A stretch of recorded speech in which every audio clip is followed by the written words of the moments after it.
প্রতিবাদ চলবে, আমরা সবাই আছি এবং সবাই প্রতিবাদ করবো। এই জঘন্য অপরাধ যেন আর না হয় কখনো, সেটার জন্য সবাই প্রেও করছি এবং তার সঙ্গে প্রতিবাদও করছি, যাতে তাড়াতাড়ি সবটা ধরা পড়ে। যারা এর পেছনে আছে তারা যেন সামনে আসে, তাদের ধরতে পারা যায়। সবথেকে বড় রাজনীতি হচ্ছে ওই রাজনীতি যেখানে একটা ছেলেদের পুরুষদের মানসিকতাকে নর্মালাইজ করা হয় যে ধর্ষণ করা যায়। সেইটার এগেনস্টে সিস্টেমিক চেঞ্জ করে তুলুন সকলে মিলে, হোয়াট অ্যাবাউটারি না করে। আমার একটাই কথা সবাইকে, এবং এই প্রতিরোধ, এই প্রতিবাদ, এই আন্দোলন চলতে থাকুক, যাতে সারা দেশে এরকম কঠোর আইন প্রণয়ন করা হয়। 10 লাখ টাকা একজনের জীবনের দাম, সেটা মুখ্যমন্ত্রী ডিসাইড করে নিলেন। বাবা মার কাছে সন্তানের দাম 10 লক্ষ টাকা। এই মুহূর্তে দাঁড়িয়ে পশ্চিমবঙ্গের পুলিশ মন্ত্রী এবং স্বাস্থ্যমন্ত্রী এবং মুখ্যমন্ত্রী একই মানুষ, তার নাম মমতা বন্দ্যোপাধ্যায়, এবং তিনি একজন মহিলা। সবাই একটা অন্য ভোর আশা করেছিলাম, কিন্তু আরো ভয় পাচ্ছি। আমাদের সম্পূর্ণ সত্যিটা জানার অধিকার আছে, কারণ এই সিচুয়েশন চলতে থাকলে মানুষের বিশ্বাস হারাবে, মানুষের মর্যাদা হারাবে, মানুষের কর্মক্ষমতা হারাবে। আমরা সম্পূর্ণ বিচার চাই। আমরা সমস্ত যা নিয়ম কারণ সবকিছুকে আমরা সম্মান জানাচ্ছি। আমরা সকলের প্রতি সম্মান রেখে বলছি যে ঘটনাটা ঘটেছে, এই ঘটনাটা এত হিনিয়াস একটা ক্রাইম, এত হিনিয়াস শব্দটা খুব আন্ডারস্টেটমেন্ট। এরকম ঘটনা আজকে আমার বাড়িতে ঘটতে পারে, আপনার বাড়িতে ঘটতে পারে, আপনার পাশের বাড়িতে ঘটতে পারে।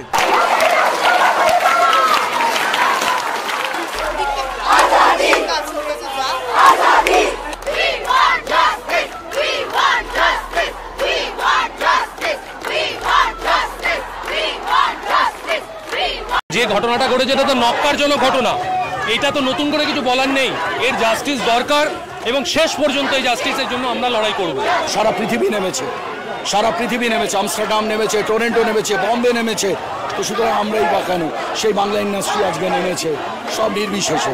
বড় কথা, এটা নারী সুরক্ষা তো বটেই, আমরা সেই জন্যই বলছি যে একটা দৃষ্টান্তমূলক শাস্তি বা দ্রুত ন্যায় বিচার হলে সকলের কাছে সেই বার্তাটা পৌঁছবে যে অ্যাডমিনিস্ট্রেশনও একই জিনিস চাইছে।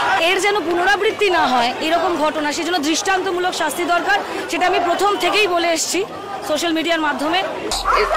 বলে দিল তো যে আন্দোলন করা যায়, এরম অন্যায়ের প্রতিবাদ করা যায়, মানুষ সারা রাজ্য জুড়ে প্রমাণ করে দিল তো আমার অনুরোধ ব্যক্তিগতভাবে যে সমস্ত কিছু দূরে সরিয়ে রেখে শুধু একজন মানুষ হিসেবে এই ধরনের অপরাধমূলক ঘটনার প্রতিবাদ করা দরকার। বিদীপ্তা সুদীপ্তার ফেসবুক দেখে আমি অ্যাকচুয়ালি চলে এসেছি। আমরা সবাই এভাবেই সবার পাশে থাকবো।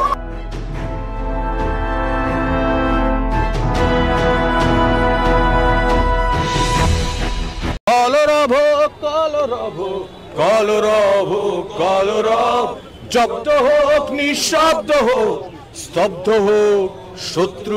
কে শত্রু? যারা মানবতার শত্রু, সামগ্রিক শত্রু। যারা অত্যাচার করেন তারাও শত্রু, যারা ষড়যন্ত্র করেন তারাও শত্রু, যারা ধামাচাপা দেন তারাও শত্রু, যারা লুকিয়ে থাকেন, যারা লুকিয়ে রাখেন, সবাই শত্রু। এই শত্রুদের চিহ্নিতকরণ খুব জরুরি।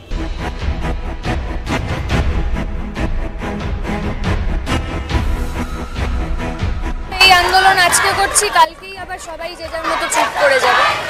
আমি ব্যক্তিগতভাবে, ওরা কি বলবে আমি জানি না, আমি ব্যক্তিগতভাবে বলতে পারি আমার পশ্চিমবঙ্গকে নিয়ে, আমার কলকাতাকে নিয়ে, আমার বাংলাকে নিয়ে আমার খুব গর্ব ছিল, কিন্তু আজকে আমার এখানে থাকতে ভয় হচ্ছে। আমি দুষ্কৃতী আরজি করে আক্রমণ করেছে এবং কলকাতা পুলিশ লেজ গুটিয়ে প্রসূতি বিভাগে লুকিয়ে থেকেছে, ডাক্তারদের মঞ্চ ভেঙে দেওয়া হয়েছে, সেমিনার রুম ভাঙা হচ্ছে, এবং এটা উইদাউট গভর্নমেন্ট সাপোর্ট সম্ভব নয়।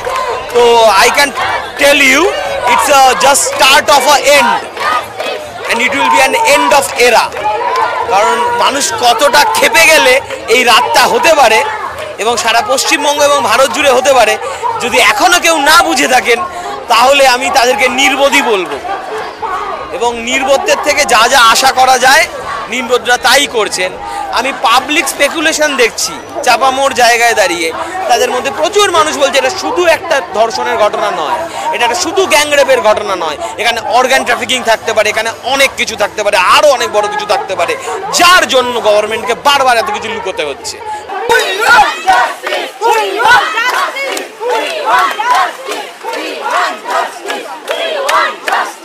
আমার জীবদ্দশায় এটা দেখিনি, এটা একটা মুভমেন্টের পর্যায়ে চলে গেছে। আসলে সারা বিশ্বে মানুষ এখন অনেক কিছু জানতে পারছে, যাদেরকে আমরা মানে মাথায় করে রাখতাম সেই মানুষগুলো মানে তাদের মুখোশগুলো খুলে যাচ্ছে। আজকের এই আন্দোলনটা যেন জারি থাকে যতক্ষণ না সঠিক বিচার হয়, সঠিক অপরাধীদের ধরা হয়, ততক্ষণ যেন এই আন্দোলন চলতে থাকে। কাউকে স্কেপগোট করা না, কাউকে ঝুলিয়ে দিলাম ফাঁসিতে সেটা নয়, আসল তদন্ত, আসল বিচার চাই।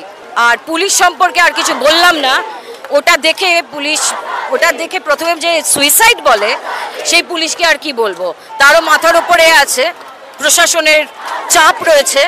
সুতরাং আর 10 লাখ টাকা একজনের জীবনের দাম, সেটা মুখ্যমন্ত্রী ডিসাইড করে নিলেন, বাবা মাকে বলছেন বাবা মার কাছে সন্তানের দাম 10 লক্ষ টাকা। Very sorry. আমি যদি কোনোদিনও এরকম ধরনের রাত আমরা দেখতে চাইবো না, যে আমাদের এরকম পরিস্থিতি এসে দাঁড়াক আমাদের জীবনে, যে আমাদের নিজেদের সেফটি বা নিজেদের জন্য আমাদেরকে প্রোটেস্ট করে সেটা ছিনিয়ে নিতে হচ্ছে। যদিও সবসময় ছিনিয়ে নিতেই হয় সব কিছু, বাট স্টিল তাও সবসময় এটাই চেয়েছি যে যাতে আমরা সুস্থভাবে ভালোভাবে নিজেদের শহরে, নিজেদের দেশে, নিজেদের রাস্তায়, বাড়িতে, কাজের ক্ষেত্রে, কর্মক্ষেত্রে, যে কোনো জায়গায় সেফলি, সিকিউরলি এবং ভালোভাবে কাজ করতে পারি যেভাবে আমরা চাই।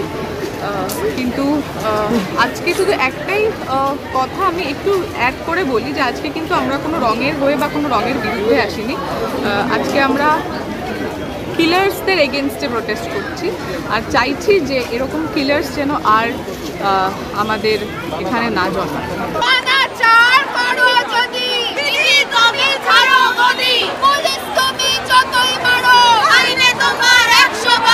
এরকম রাত এত বছর, 2005 সাল থেকে কলকাতা শহরে আজ প্রায় 20 বছর হতে চললো, এরকম রাত দেখিনি, আর কখনো দেখতেও চাই না।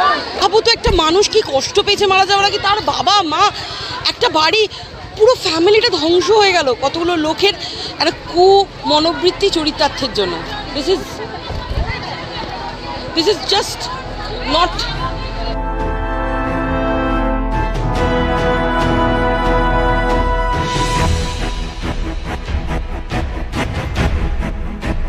আমি জানি না আমাদের কদিন আন্দোলন চালাতে হবে, যতদিন লাগবে আমরা আন্দোলন চালাবো, কিন্তু জাস্টিস আমাদের চাই। এটার একটা দৃষ্টান্তমূলক শাস্তি হওয়া দরকার, সেটা 15 বছর পরে হলে হবে না, এক্ষুনি হতে হবে। এই জিনিস অপরাধ দিনের পর দিন সারা পৃথিবীতে চলতে পারে না, আর এটা চলতে পারে না, সহ্য করা যাচ্ছে না।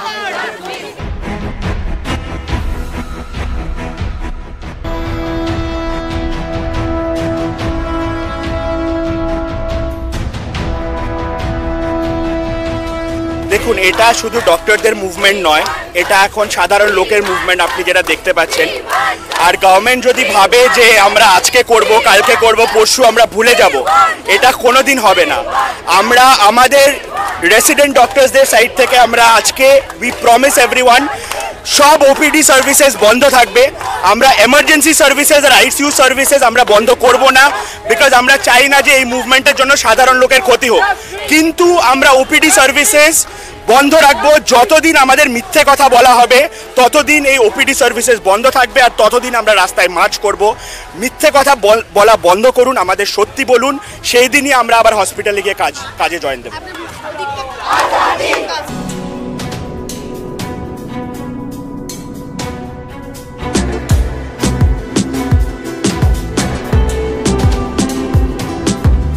এই রাতটা খুব আমাদের জন্য লজ্জাজনক। এরকম ধর্ষণ হওয়া উচিত না, ধর্ষণটা আমাদের ডিকশনারি থেকে উঠে যাওয়া উচিত। আজকের প্রতিবাদটা তার জন্যই, এবং ধর্ষকদের লুকিয়ে রাখা উচিত নয়, তাদের আশ্রয় দেওয়া উচিত নয়। আমরা ছোটবেলায় একটা জিনিস পড়েছি যে যারা অন্যায় করে আর যে অন্যায় সহে তারা সমান দোষী। আজকে যারা অন্যায় সইছে তারাও একইভাবে দোষী। তাই আজকে আমরা সবাই রাস্তায় নেমেছি। ধর্ষণটা কারোর জন্য হওয়া উচিত নয়, সেটা পুরুষ নারী নির্বিশেষে।